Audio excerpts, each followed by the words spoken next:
Hey guys, Chris here. This is my drummer diary and I'm going to be going over my day and what I get up to. And cheers guys.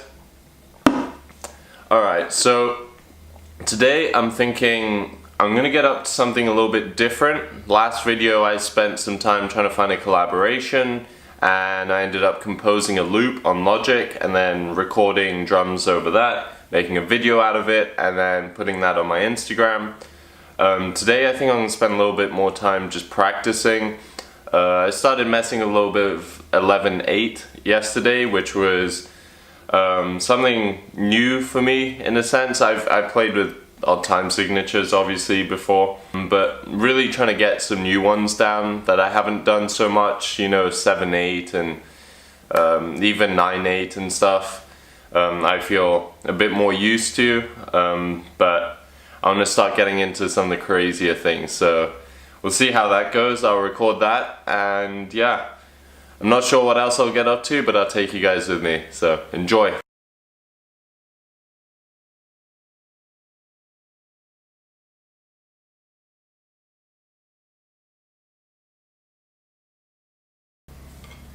So first what I like to do is just spend about 15 minutes or so in the morning and I just practice on the pad, just some rudiments and sticking patterns. Nothing serious, just a little bit of warm-up practice.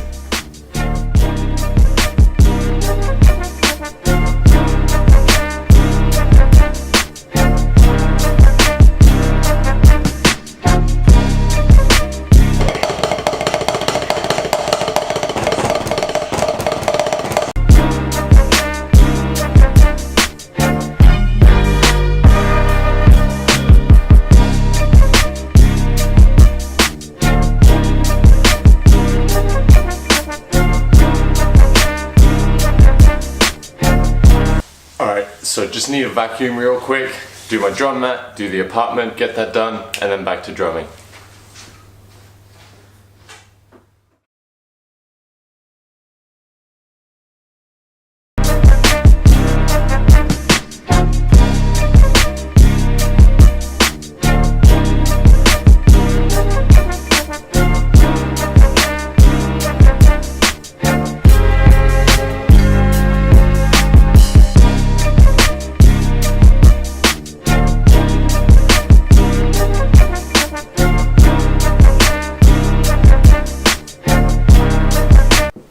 So guys, if I don't become a famous drummer, it's because of all that bad luck.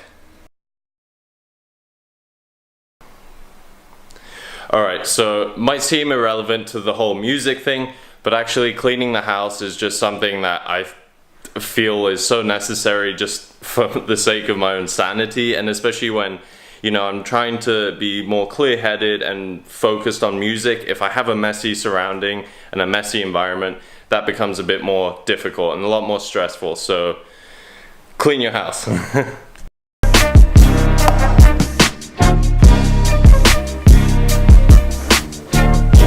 Alright, so just getting a little bit of inspiration. These are videos I've been watching for quite a while and I just still am amazed to this day by just the sense of timing some of these drummers have.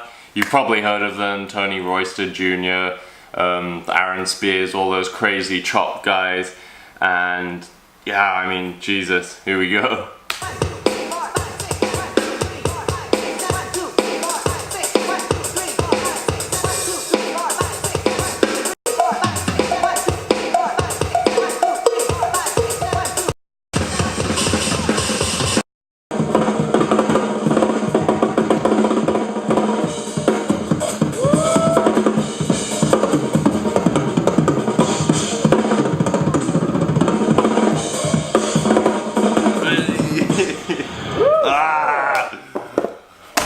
Give up, guys, God.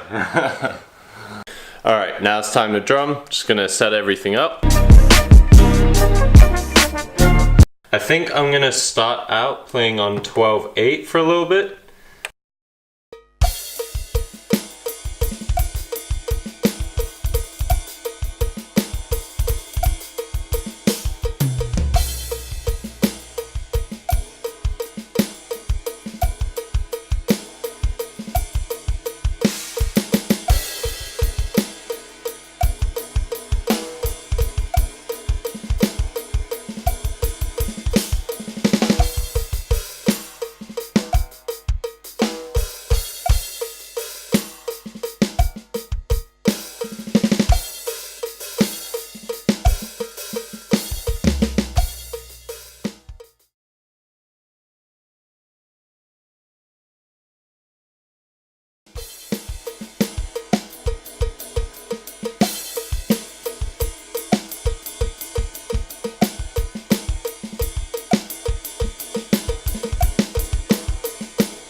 Alright, so I'm thinking I'm gonna give 15/8 a go.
Alright, so that was interesting. 11/8 actually didn't go as bad as I thought. I messed around with it a little bit yesterday, but it's not a time signature I've really played that much.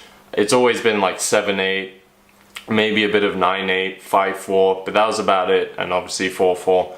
But yeah, 11/8 was cool, and I think I'm starting to kind of figure out different placements for accents now.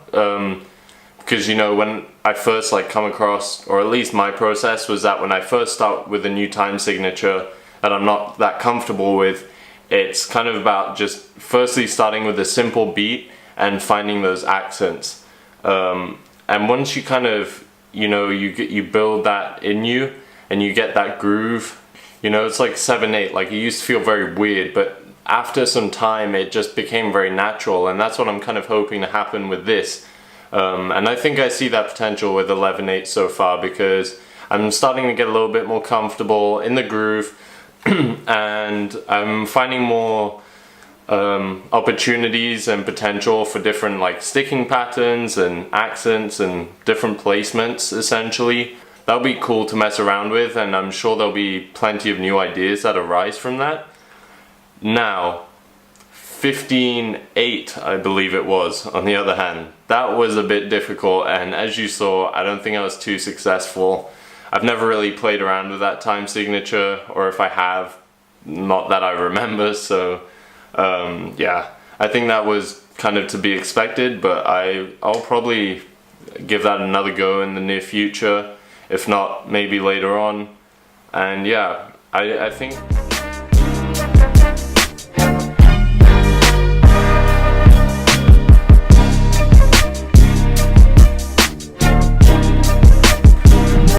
so yeah, just gave it a little bit more practice, something I'm going to spend more time on. Still something that feels like a little bit just too unnatural, but I think it's something I'll get the hang of, kind of the same way I did with 7/8 and 9/8. But yeah, that was pretty fun. So I think what odd time signatures can offer in value is, for the most part, the new territory that comes with it. When you put on a new time signature, it's like going somewhere you've never been before, in a sense. At least if you're not used to playing in them. Because it's a whole different structure, and it's just not what we're rhythmically used to. So it's very different. It can be quite uncomfortable and hard to find your place in that pocket. But once you do start to get that down, and you do get a sense of that rhythm, and I'd recommend 7/8 for example, because I think that's a very quick one to get down. For a lot of beginners it might sound initially kind of odd, obviously, but then that it actually starts to feel kind of normal, and it's a really cool feeling firstly because it's something completely different. But what it also does is that it provides new ideas. When you're locked into a pocket like that, that is just rhythmically different, so to say, in terms of time signatures, it forces you to think differently. I think the most specific example would be catching that one. To catch that one is going to require you to, you know, kind of incorporate different movements, a different way of thinking, a different way of playing. New ideas are going to come out of that.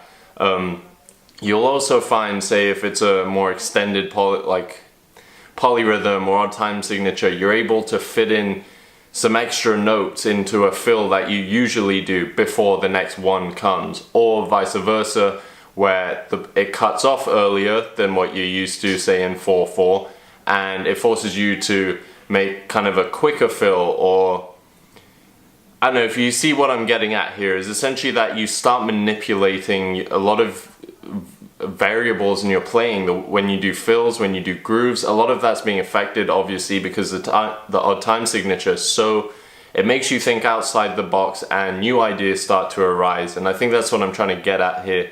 Obviously most gigs aren't going to be in, say, 15/8 or 11/4 or whatever it happens to be, but again, I'd say just really give it a go. Sit down with it, even if it's like that, for just a shorter amount of time, and see what comes out of it, because I think you'll be really firstly intrigued once you start to get into the pocket and you get the hang of it, and also the things you start playing differently. But yeah, that wraps up this video, guys. I hope you enjoyed it. Just some insight into my practice with odd time signatures, and I had a lot of fun messing around with 15/8 and 11/8 today, so definitely more practice to go. But until then, I'll see you in the next one. Make sure to check out my Instagram for daily content, and feel free to leave any feedback. It really helps me, and I appreciate all your guys' support. So until then, I'll see you in the next one, guys.